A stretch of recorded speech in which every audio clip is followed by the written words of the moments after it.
Olá, sejam muito bem-vindos a mais uma aula de matemática. Eu sou o Gabriel Cacau e hoje vamos falar sobre posições relativas entre retas. Preparados? Para começar, observe a imagem no slide. Você já viu este quadro? Ou você viu alguma estrutura parecida com esse quadro? Esse quadro é de Mondrian. Perceba que ele utiliza diversas figuras geométricas e elementos geométricos para compor o seu quadro. Bom, antes de explorarmos mais essa imagem, vamos relembrar alguns conceitos geométricos. Você lembra o que é ponto, reta e plano? Bom, imagine que você pegue um lápis e coloque rapidamente em uma folha de papel e tire. A figura que você forma é um ponto. Você concorda que não conseguimos medir o tamanho de um ponto? Isto é, o ponto ele é adimensional, ou seja, não tem dimensão. Observe agora a animação na tela. Você pode dizer, desenhamos uma reta, mas na verdade não conseguimos desenhar uma reta, pois a reta, na verdade, ela é infinita. O que desenhamos é um segmento de reta. Observe que representamos a reta através de um segmento de reta e colocamos duas setinhas, uma em cada ponta, para dizer que a reta, na verdade, é infinita. Quando temos no papel, o que desenhamos é um segmento de reta, ou seja, apenas uma parte da reta. Agora, imagine que o plano seja uma folha de papel, ou seja, nós podemos pintar toda essa folha de papel. Agora, vamos identificar ponto, reta e plano no quadro do Mondrian. Observe o slide. Primeiro, vamos identificar alguns segmentos de retas que temos no quadro do Mondrian. Observe a animação. Na verdade, representamos a reta suporte de cada segmento, pois desenhamos além do quadro e colocamos as setinhas no início e no fim. Observe outra reta que podemos identificar no quadro do Mondrian. Observe que essas retas se cruzam e, ao cruzarem, determinam um ponto. E sobre o plano, o que podemos observar? Bom, há alguns, mas você concorda que se desenharmos o contorno do quadro, você determinará o plano em que Mondrian desenhou o seu quadro. Observe o slide.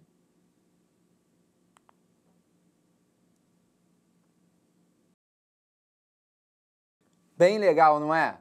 Observe que a matemática está presente até nas artes. Você já passou por alguma situação em que precisou pedir informação sobre alguma determinada rua? E a pessoa que te deu a informação falou: ah, é uma rua paralela, ou uma rua perpendicular, ou uma rua que se cruza. Bom, aqui utilizaremos a matemática novamente. Observe o slide a seguir. Observe o mapa do Rio de Janeiro. Para ser mais específico, do centro do Rio de Janeiro. Vamos destacar algumas ruas nesse mapa. Primeiro, a Avenida Rio Branco e também a Avenida República do Paraguai. Por fim, a Avenida Almirante Barroso. Vamos responder algumas perguntas sobre essas três avenidas. Quantos pontos há em comum entre a Avenida República do Paraguai e a Avenida Rio Branco? Bom, em um primeiro momento, vamos eliminar a Avenida Almirante Barroso. Perceba que as retas correspondentes as avenidas República do Paraguai e Rio Branco não se cruzam em nenhum ponto. Vamos a mais uma pergunta. Agora, quantos pontos há em comum entre a Avenida Almirante Barroso e a Avenida Rio Branco? Bom, em um primeiro momento, vamos eliminar a Avenida República do Paraguai, pois ela não está envolvida na pergunta. E aí, quantos pontos há em comum entre essas duas avenidas? Observe que temos um ponto em comum. Até aqui, tudo bem? Observe que tivemos duas situações. Na primeira, não houve nenhum ponto em comum. E na segunda, houve exatamente um ponto em comum. A cada uma dessas situações, damos nomes específicos. Vamos ver no slide a seguir. A primeira situação é quando temos retas paralelas. Dizemos que duas retas são paralelas quando, ao prolongarmos infinitamente, elas não irão se cruzar, ou seja, não temos nenhum ponto em comum. Isso mesmo, retas paralelas são aquelas em que não temos nenhum ponto em comum. Na segunda situação, damos o nome de retas concorrentes. Perceba que as retas chamadas de R e S possuem um ponto em comum, que estamos chamando de P.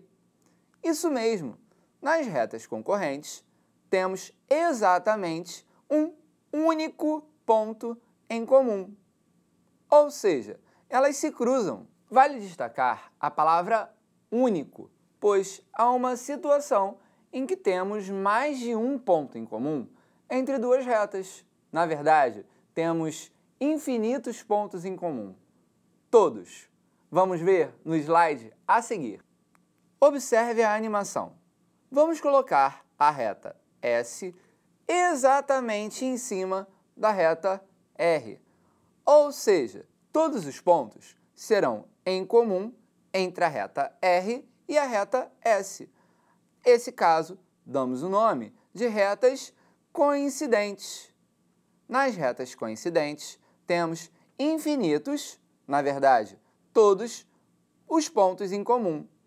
Vale destacar que desenhamos a reta S um pouco menor que a reta R, lembrando que a reta é infinita e só conseguimos desenhar uma parte dela, ou seja, um segmento de reta, e utilizamos as setinhas no início e no fim para representar que são infinitas. Realmente são muitos nomes, mas é bem verdade que alguns deles você já ouviu, não é mesmo? Agora, vamos continuar falando sobre as retas concorrentes. Isso mesmo, aquelas em que possuem exatamente um único ponto em comum. Observe no slide. As retas concorrentes são aquelas que se cruzam, ou seja, têm um único ponto em comum, mas há um caso específico de retas concorrentes em que damos um outro nome. Observe a animação. Entre duas retas concorrentes, definimos um ângulo. Por exemplo, o ângulo que você vê em verde na imagem. Quando esse ângulo é igual a 90 graus, que representamos por um quadrado com um pontinho no meio, damos um outro nome. Damos o nome de retas concorrentes perpendiculares. Ou seja, além de ter um único ponto em comum, elas se cruzam formando um ângulo de 90 graus. Vale destacar que toda reta perpendicular também é uma reta concorrente, já que a perpendicular se cruza em um único ponto, sendo que formando um ângulo específico de 90 graus. Mas não podemos dizer o contrário. Nem toda reta concorrente será perpendicular. Tudo bem? Vamos fazer um resumo do que vimos até aqui. Vimos que duas retas que não possuem nenhum ponto em comum são chamadas de retas paralelas. Isso mesmo. As retas que possuem um único ponto em comum são chamadas de retas concorrentes. E se o ângulo entre essas duas retas for de 90 graus, além de serem concorrentes, são também perpendiculares. E quando as retas estão uma em cima da outra, qual o nome que damos? Bom, todos os pontos são em comum e damos o nome de retas coincidentes. E aí, preparados para um desafio? Observe o quiz que vemos no slide. Em todo retângulo, os lados consecutivos são, e aí, coincidentes, concorrentes, paralelos ou perpendiculares? Primeiro, vamos desenhar um retângulo na tela. Vamos definir quais serão os lados consecutivos que iremos trabalhar. Por exemplo, essa reta que desenhamos no segmento superior do retângulo. E também esta reta que desenhamos no segmento da direita do retângulo. Perceba que, em todo retângulo, quando definimos dois segmentos consecutivos, definimos um ângulo de 90 graus. E aí, o que será que isso significa? Será que esses dois segmentos são coincidentes? Não. Coincidentes são retas ou segmentos que estão um exatamente em cima do outro. Não é esse caso. E aí, são concorrentes? Concorrentes são aqueles que possuem exatamente um ponto em comum. Sim, são concorrentes, é verdade. Será que são paralelos? Não. Paralelos são aqueles que não possuem nenhum ponto em comum. Não é esse caso. Mas, além de concorrentes, também são perpendiculares, pois o ângulo formado entre dois lados consecutivos de qualquer retângulo é de 90 graus, ou seja, além de ser concorrente, também é perpendicular. Ou seja, temos duas respostas nessa pergunta. São concorrentes e são perpendiculares. E aí, vamos para mais um desafio? Olha na tela. Os segmentos AD e AB do paralelogramo abaixo são coincidentes, concorrentes, paralelos ou perpendiculares? 10 segundos para você pensar na resposta. Vamos começar destacando cada um dos segmentos. Primeiro, o segmento AD, ou seja, destacamos a reta suporte do segmento AD em verde na tela. Agora, vamos fazer a mesma coisa com o segmento AB. E aí, será que temos algum ponto em comum? Temos, não é mesmo? Temos exatamente um único ponto em comum.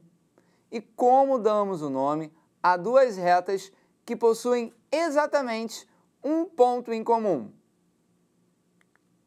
Isso mesmo, são retas concorrentes, ou seja, os segmentos AD e AB do paralelogramo abaixo são concorrentes. Bem legal, não é mesmo? Bom, estamos encerrando mais uma aula de matemática. Foi muito bom estar com vocês nessa aula e até a próxima!